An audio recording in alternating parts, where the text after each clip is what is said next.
Irmãos e irmãs, hoje é o domingo de Cristo Rei. Estamos no final do ano litúrgico e pensamos um pouco hoje, ou somos convidados a pensar um pouco no que é realmente o Reino de Deus e Cristo como Rei e o que é que isso significa para nós cristãos, para a nossa vida. Jesus, diante de Pilatos, assume por fim que é Rei, como afirma Pilatos. Não um rei dos jogos do poder, da corrupção e do domínio sobre os demais. É o Rei da verdade, da beleza e da bondade. Só isso diz tudo o que Jesus é, o que Jesus representa e o que Jesus nos quer ensinar. Quem segue estes valores pertence ao seu reinado, pertence a Cristo, é Cristo, verdadeiramente encarnado na história e na vida. De que se trata esta realeza de Cristo? Trata-se de uma realeza ao contrário. É um reinado do avesso. Nada tem a ver com a realeza dos reis deste mundo. Não se trata, portanto, de um Jesus rei, rodeado de gente importante, exércitos ávidos de combate e de poder e de domínio sobre os demais. O reino de Jesus é antes o reino dos famintos, dos que têm sede e fome de justiça, dos peregrinos, dos refugiados, dos sem roupa, dos sem teto, dos sem terra, dos desempregados, que por sinal ainda são tantos entre nós. E talvez seja essa a pior das pobrezas e das tragédias que assolam as nossas sociedades e as nossas famílias. É Jesus, Rei dos doentes, dos prisioneiros, dos fracos, dos descartados, dos marginalizados. Jesus morre de Covid hoje em tantos irmãos nossos e às vezes por descuidos, por irresponsabilidade de uns sobre os demais, que não cuida da sua saúde, descurando assim a saúde dos outros. Jesus é Rei da possibilidade da justiça e do amor que deve ser dado gratuitamente a quem a vida devotou à desgraça, aos sofrimentos, aos infortúnios que a vida tantas vezes oferece a tantos irmãos nossos. Então são estes de quem ninguém quer saber, ninguém se importa. Então Jesus é realmente o Rei desses que estão votados ao desimportamento, ao infortúnio, ao descarte. Os habitantes da margem são as multidões abandonadas pelos poderes deste mundo, que se plantam em poltronas douradas para dominar, para ferir, para dar satisfação à ganância, à vontade de mandar, à vanglória de mandar, como diz o nosso grande poeta Camões. E então esses poderes existem para servir-se e para servir os seus familiares e os seus amigos, contra o bem comum e o bem geral das sociedades.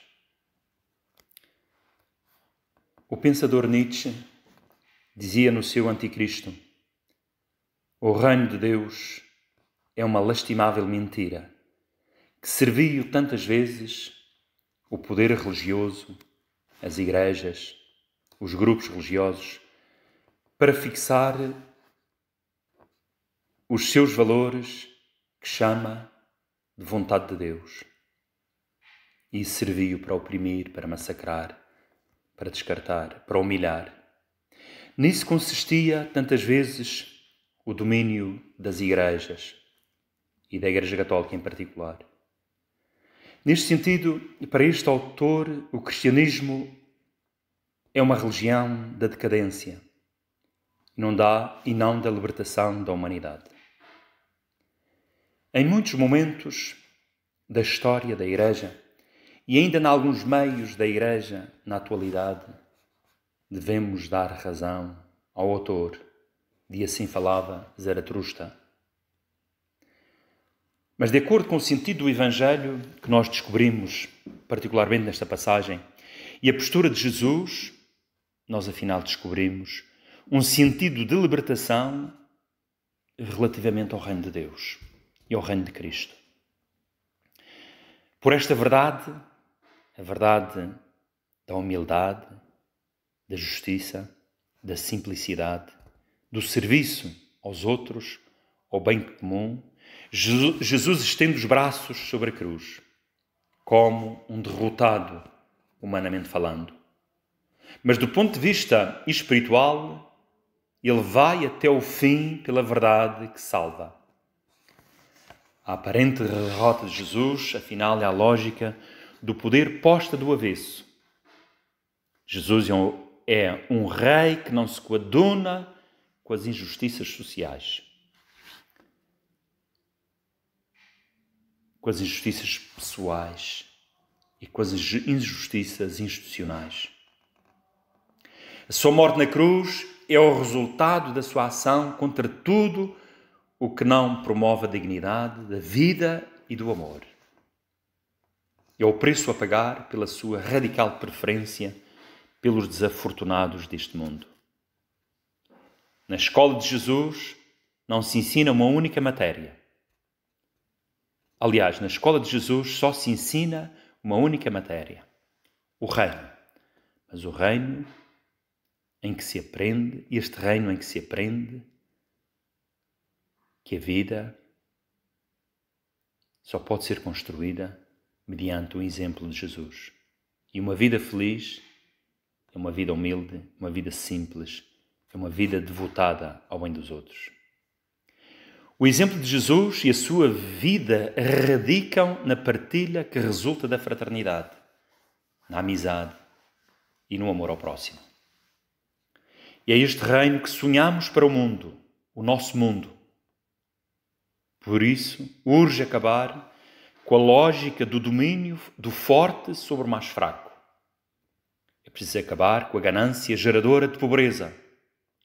Urge semear a vida para todos. Urge considerar cada um como um ser único e digno de ser amado, como fazia Jesus. Esta prática de Jesus ganha hoje urgência. É por isso que todos os atentados bárbaros contra a vida estão aí bem visíveis diante dos nossos olhos. E é preciso combater essa realidade com a humildade, a simplicidade. Afinal, digamos entre coimas, as armas com as quais Jesus se entregou para salvar e não para humilhar, para oprimir. E nós também, cristãos, temos que ter este desafio de nos tornarmos verdadeiramente aqueles que estão ao serviço e que são o sinal, o fermento no meio do mundo, nas sociedades, a dizerem: é este o caminho da verdade, da simplicidade, da luta pela justiça, da igualdade entre todos os estratos sociais. Porque de outra forma não é possível construir a felicidade e o bem neste mundo.